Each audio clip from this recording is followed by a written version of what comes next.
ಆಮೆ ತನ್ನ ಮನೆಯನ್ನು ತನ್ನ ಬೆನ್ನ ಮೇಲೆ ಯಾವಾಗಲೂ ಹೊತ್ತು ತಿರುಗುತ್ತದೆ.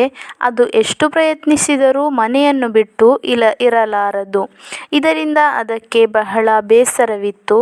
ಬಹಳ ವರ್ಷಗಳ ನಂತರ ಆಮೆಗೆ, ಅಯ್ಯೋ, ನಾನು ಮೊಲದ ಹಾಗೆ ವೇಗವಾಗಿ ಓಡಾಡಬೇಕಿತ್ತು, ಹಕ್ಕಿಯಂತೆ ಹಾರುತ್ತಿದ್ದರೆ ಇಡೀ ಪ್ರಪಂಚವನ್ನು ಸುತ್ತಬಹುದಿತ್ತು ಎಂದೆಲ್ಲ ಆಸೆಪಟ್ಟಿತು. ಆಮೆಗೆ ತಾನು ಇಡೀ ಪ್ರಪಂಚವನ್ನು ಸುತ್ತಬೇಕೆಂಬ ಆಸೆ. ಆದರೆ ತನ್ನ ಮನೆಯನ್ನು ಬೆನ್ನ ಮೇಲೆ ಹೊತ್ತುಕೊಂಡು ಪ್ರಪಂಚವನ್ನು ಎಲ್ಲಿ ಸುತ್ತಲು ಸಾಧ್ಯ ಎಂದು ನಿರಾಶೆಯಾಯಿತು. ಹೀಗಿರಬೇಕಾದರೆ ಒಂದು ದಿನ ಆಮೆಗೆ 2 ಬಾತುಕೋಳಿಗಳ ಪರಿಚಯವಾಯಿತು.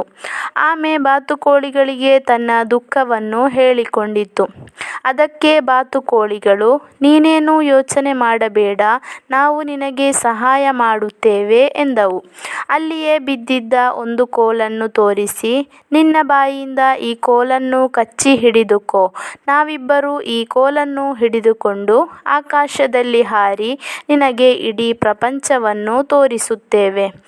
ಆದರೆ ಒಂದು ಕಾರಣ ನೆನಪಿನಲ್ಲಿಡು, ಯಾವುದೇ ಕಾರಣಕ್ಕೂ ಮಾತಾಡಲು ಬಾಯಿ ತೆರೆಯಬೇಡ ಎಂದು ಬಾತುಕೋಳಿಗಳು ಹೇಳಿದ್ದನ್ನು ಕೇಳಿ ಸಂತೋಷದಿಂದ ಆಮೆ ಅವರು ಹೇಳಿದ್ದಕ್ಕೆ ಒಪ್ಪಿಗೆ ಸೂಚಿಸಿತು. ಆಮೆ ತನ್ನ ಬಾಯಿಯಿಂದ ಕೋಲನ್ನು ಕಚ್ಚಿ ಹಿಡಿಯಿತು. ಬಾತುಕೋಳಿಗಳು ಕೋಲಿನ 2 ತುದಿಗಳನ್ನು ಹಿಡಿದುಕೊಂಡು ಆಕಾಶಕ್ಕೆ ಹಾರಿದವು. ಆಗ ಅಲ್ಲಿ ಹಾರುತ್ತಿದ್ದ ಕಾಗೆಯೊಂದು ಈ ದೃಶ್ಯವನ್ನು ನೋಡಿ, ಖಂಡಿತ ಇದು ಆಮೆಗಳಿಗೆಲ್ಲ ರಾಜನಿರಬೇಕು ಎಂದು ಉದ್ಗರಿಸಿತು. ಇದನ್ನು ಕೇಳಿಸಿಕೊಂಡ ಆಮೆ ಸುಮ್ಮನಿರಲಾರದೆ, ಯಾಕೆ ನಾನು ರಾಜನಂತೆ ಕಾಣುತ್ತೇನಾ ಎನ್ನುತ್ತಾ ಮಾತನಾಡಲಾರಂಭಿಸಿದಾಗ ಕೋಲಿನ ಹಿಡಿತ ತಪ್ಪಿ ದೊಪ್ಪೆಂದು ಕೆಳಗೆ ಬಿದ್ದು ಸತ್ತುಹೋಯಿತು.